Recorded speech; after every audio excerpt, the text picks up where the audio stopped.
Hi, Dave the Craze Collector from Super Monster City. We have a pop culture traveling exhibit, many that travel around and bring the past to you as a trip down memory lane and nostalgia circle.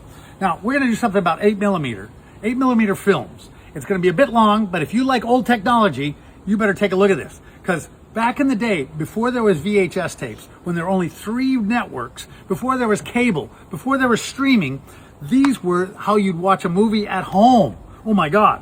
So this is what an 8mm film looks like.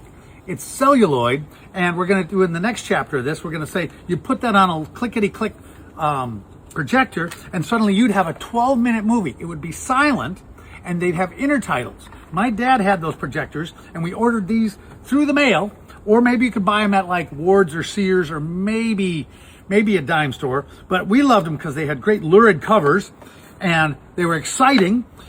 I was a teenage Frankenstein, not quite the right monster. Here's one that just says science fiction, but if you look on the edge piece, right there, it says Creature from the Black Lagoon. My father was also a big fan of old silent movies. So there's like a W.C. Fields comedy, a Max Sennett comedy. And what was great about the silent black and white comedies was they were silent anyway. But my father used to have to read me the intertitles. So there was the 8mm movies. Treasure Chest was a big company. Black Hawk Films was a big company. So these were like, I guess about 12 minutes, but they seemed shorter to us because it was just all action-packed. They'd start with the monster being born, or they'd start with a bit of, I don't know, maybe mystery, and then suddenly you'd get like the last 5 minutes where everything was happening and everything was burning down. There's Mystery Island, which is actually from the Swiss Family Robinson, which is a Disney movie. More Chaplin.